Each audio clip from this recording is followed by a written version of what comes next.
My name is Jonah Miller. I live in Harrowsfield, Ohio.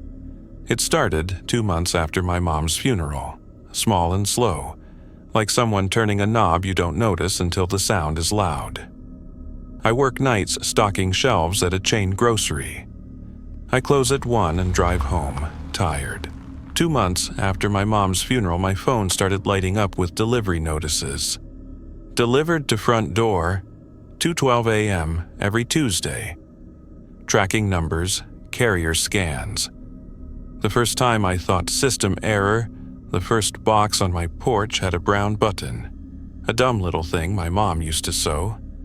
I set it on the table and tried to sleep. The second Tuesday, a napkin with my childhood initials sat on the step. Inside was a diner receipt dated 2 days in the future. I laughed, quiet, like I was alone with someone listening. The POD photo the carrier sent was my doorway and the box. The driver ID was an unregistered crew. Police wrote it up as unexplained courier incidents and gave me a file number. I wrote that number in my notebook. Stuff kept coming. A cheap Polaroid of my old dog. A handkerchief, little things my mother kept. The receipts looked like her handwriting, but the signatures were mine.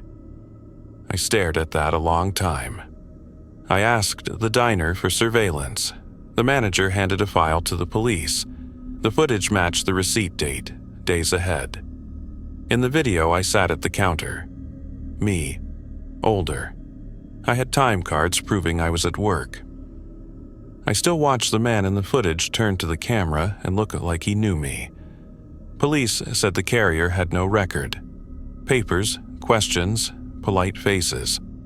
The file number they gave me, I wrote it again. A week later, a return label on a package showed the same number printed as a return address. I ran my finger over the ink. One Tuesday, an envelope held only a parking stub. It had my plate and a time, 2 hours from then. An instruction in my mother's hand: park where you always left it. I felt sick. I drove to the old spot behind the diner. The place smelled like grease and wet pavement. The streetlight buzzed. I walked to the diner's window and saw a man at the counter who looked like me. He turned and met my eyes. I knocked on the glass. He didn't move. My phone buzzed with a delivery photo of my porch. I stood in the cold like someone caught between now and a picture. I fumbled my keys with numb fingers. The floorboards creaked whenever my cat ran across them at night. My cat was quiet that week. I remember I forgot to lock the back door one night. Then I checked it 3 times later. Little things. I paced the kitchen and cursed at the light. Smoked a cigarette, though I hate them, just to feel steady. I spoke to my phone like a person. "This isn't real," I told it, my voice small. I called the carrier, and an agent said the crew ID had no record. HR had nothing either, no trace. I told the police I went out of curiosity. They wrote it down. The file number was on the parking stub like a stamp. A friend said maybe it was a prank. I wanted to believe him. I quit my job. The parcels didn't stop. Tuesdays kept bringing receipts with future dates. The handwriting kept flipping between hers and mine. Once, a Polaroid showed the street behind the diner with my car in it. The plate was right. The light in the photo looked wrong, like memory.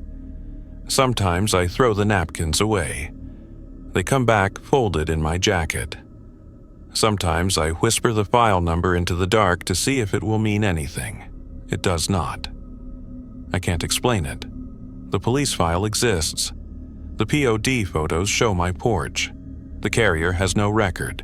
The signatures are mine, and the handwriting is hers. Every Tuesday at 2:12 a.m., my phone waits. For now, it is quiet. I still drive by the diner some nights. I watch the counter in the window like it might tell me which way the man inside will turn next. I don't know if he's me from later, or someone else taking my shape. I don't know who leaves the parcels, or why my own file number shows up as a return label. If this is a warning, I don't get it. If it's a goodbye, it keeps coming back. I keep the button in a tin and sleep with the blinds open. Tonight, it is almost Tuesday and my phone is quiet. For now.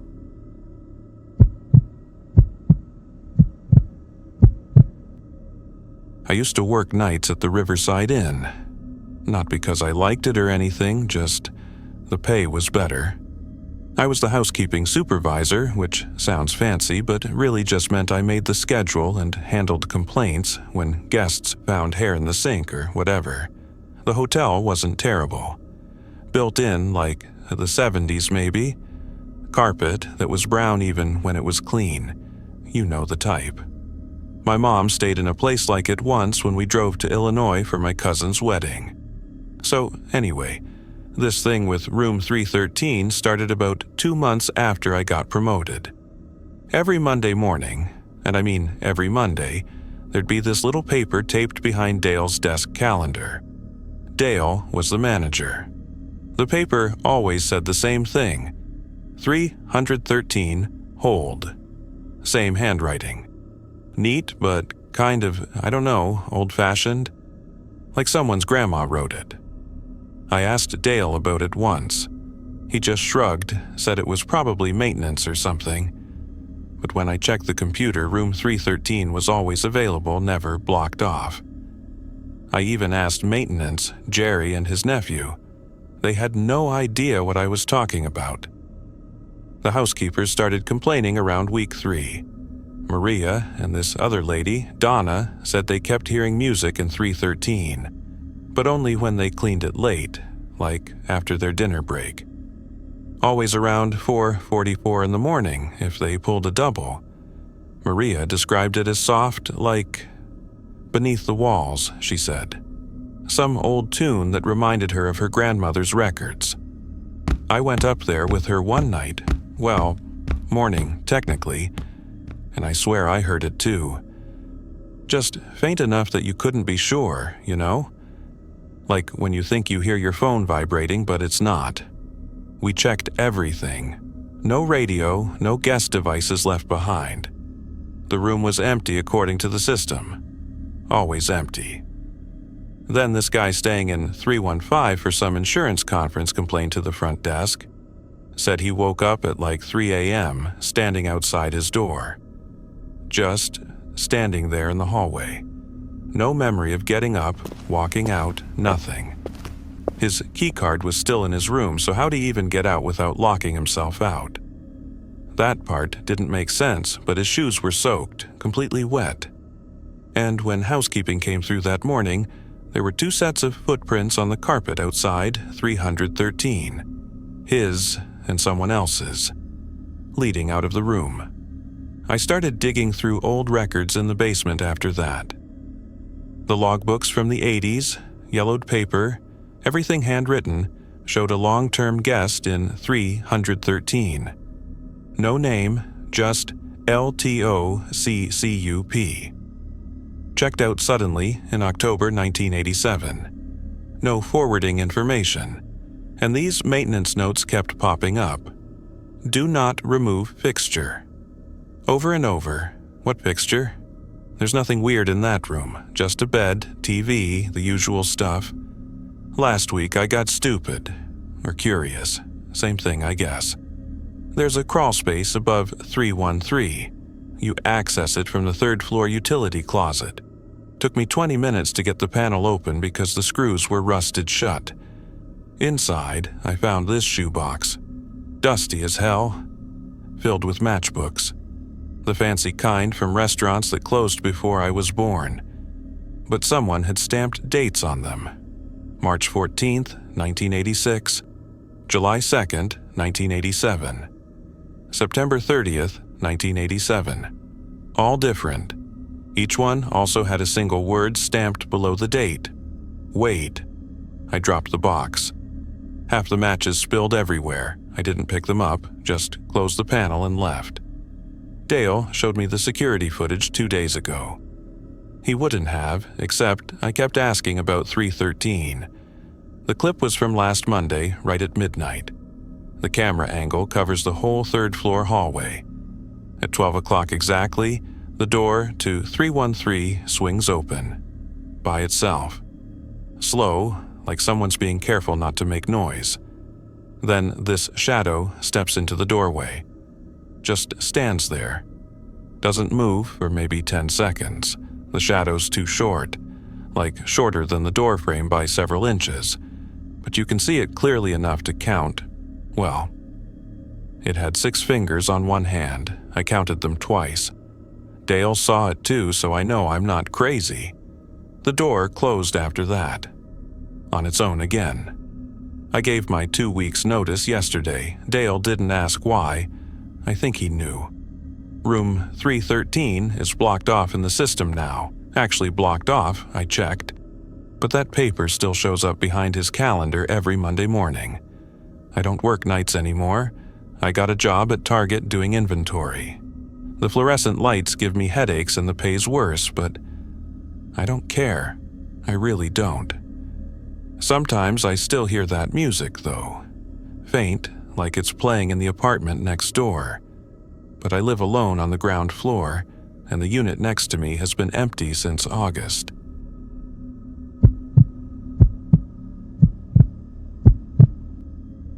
Have you ever thought about those old maps collecting dust in offices, holding on to forgotten paths that lead nowhere good?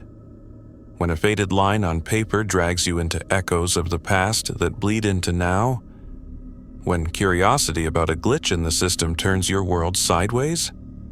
Tonight's story will have you eyeing every back road or empty lot with suspicion.